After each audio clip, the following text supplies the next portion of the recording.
जब घड़ी का काटा करता है 4 बजे का इशारा तो खबरों से हाई हो जाता है पारा।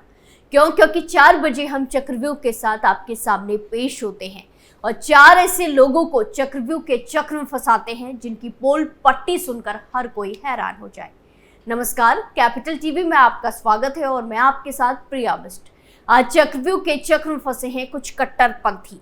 सपा के कद्दावर नेता आजम खां और उनका परिवार, एक जज और एक हत्यारा, इन सभी का आज सारा काला चिट्ठा आपके सामने खोलते हैं और एक एक करके बताते हैं इन सभी की करतूत। पहली खबर में बात मुस्लिम महिलाओं को मिल रही धमकियों की, जहां उत्तर प्रदेश के प्रयागराज में भारतीय जनता पार्टी बीजेपी का चुनाव प्रचार करने पर मुस्लिम महिलाओं के साथ बदसलूकी, मारपीट और जानलेवा धमकी देने का मामला सामने आया है।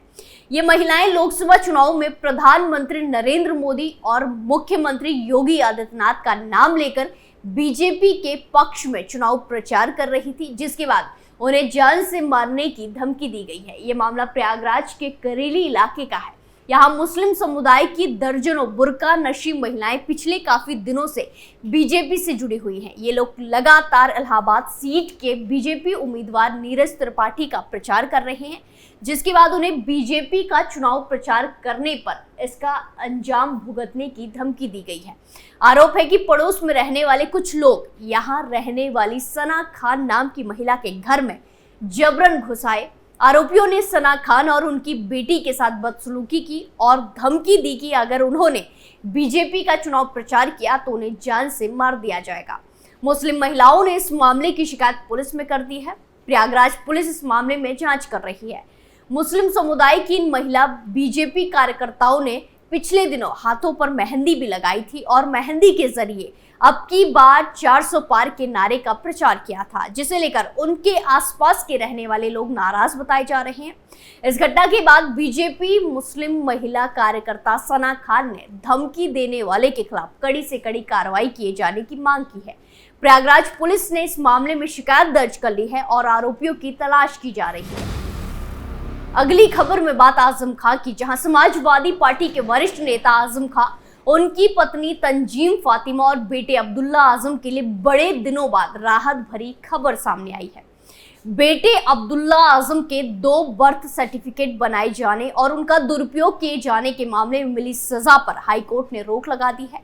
तीनों इस वक्त अलग अलग जेल में बंद है। हालांकि सजा पर रोक का फैसला केवल आजम खां पर लागू होगा। अब्दुल्ला और उनकी मां तंजीम की सजा पर रोक नहीं लगी है, लेकिन तंजीम की जमानत याचिका मंजूर हो गई है। अब ये सवाल उठ रहा है कि क्या आजम परिवार बाहर आ पाएगा, जेल से बाहर आ पाएगा।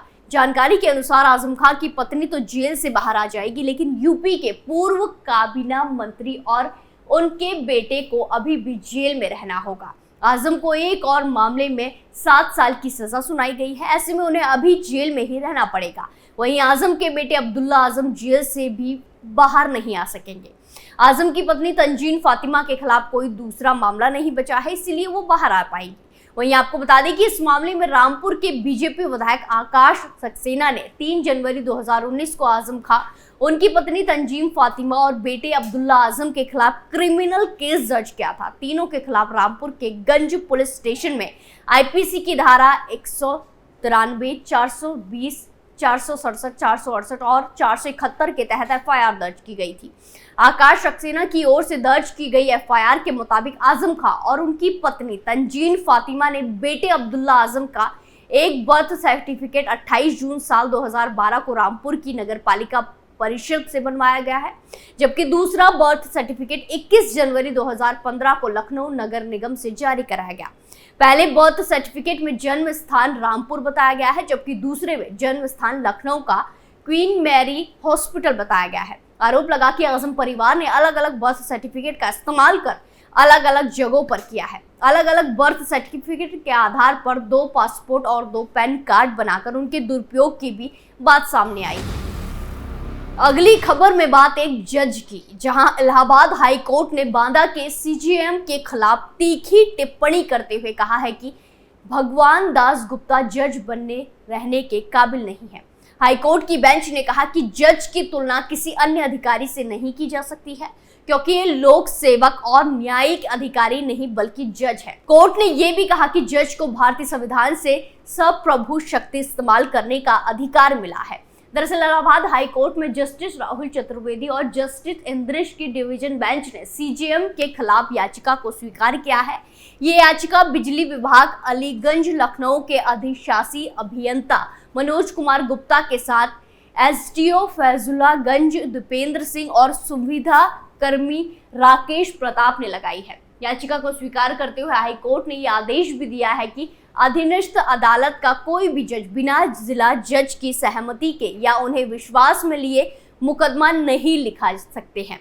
सिर्फ गंभीर मामले में ही ऐसा किया जा सकता है। कोर्ट ने इस आदेश को सभी कोर्ट में सर्कुलेट करने के लिए ऑर्डर दिया है। हाईकोर्ट की बेंच ने जजों के पद की गरिमा, आदर्श और व्यक्तित्व का उल्लेख करते हुए सीजेएम बांधा भगवान गुप्ता के आचरण को लेकर तल्ख टिप्पणी की है।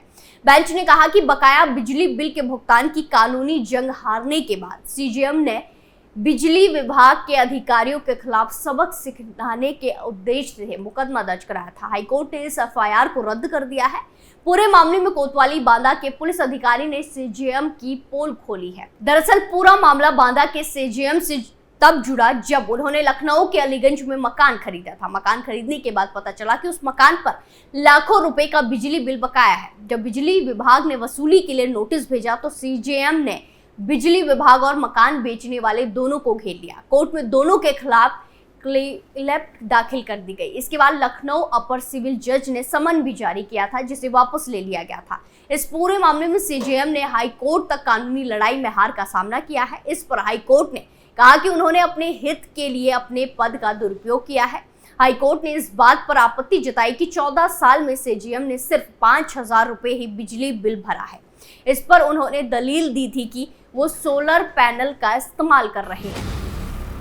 आखिरी खबर में बात एक हत्यारे की, जहां 17 दिसंबर 2019 को उत्तर प्रदेश के बिजनौर कोर्ट में अदालत में पेशी के लिए आए एक युवक की गोली मारकर हत्या कर दी गई थी। ये केस 4 साल तक चला और अब कोर्ट ने इस केस पर फैसला सुना दिया है। अदालत ने एक दोषी को आजीवन कारावास की सजा सुनाई है, साथ ही 1 लाख रुपए का जुर्माना भी लगाया है। बता दें कि 17 दिसंबर 2019 को बिजनौर कोर्ट में फायरिंग के दौरान दिल्ली पुलिस की हिरासत में पेशी पर आए शहनवाज नाम के युवक की मौत हो गई थी। शहनवाज को निशाना बनाकर फायरिंग की गई थी। उसे करीब 12 गोलियां लगी थी।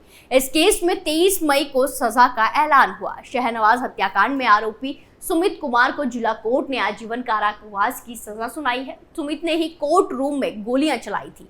इसके अलावा उस पर 1 लाख रुपए का जुर्माना भी लगाया गया है। इस दौरान दिल्ली पुलिस ने शहनवाज और जब्बार नाम के 2 युवकों को बिजनौर कोर्ट में सुनवाई के लिए पेश किया था। अदालत में जज के सामने मुकदमे पर बहस चल रही थी, तभी भरी अदालत में मौजूद सुमित, साहिल और अकरम ने शहनवाज पर फायरिंग कर दी। अदालत में अचानक फायरिंग होने से भगदड़ मच गई। शहनवाज का साथी जब्बार भगदड़ का फायदा उठाकर भाग निकला। इस हादसे में अदालत में मौजूद पुलिस को भी गोलियां लगी थी। वहीं घटना के बाद तीनों हमलावरों ने कोर्ट में ही खुद को सरेंडर कर दिया था। घटना के दौरान गोली मारने वाले तीनों हमलावरों में से 2 साहिल और अकरम नाबालिग थे।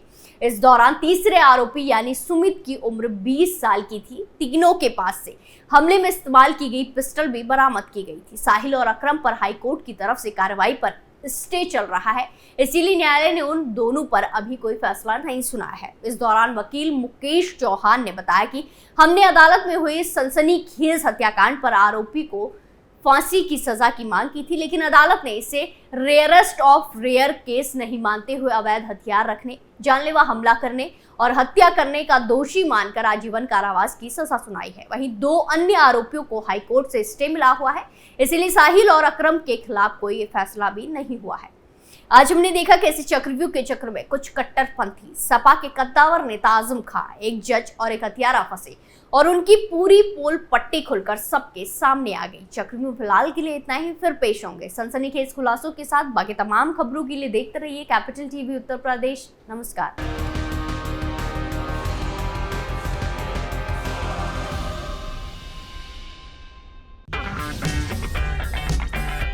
अगर आपको हमारा वीडियो पसंद आया हो तो इसे लाइक करें, हमारे चैनल को सब्सक्राइब करें और हाँ, बेल आइकन दबाना ना भूलें।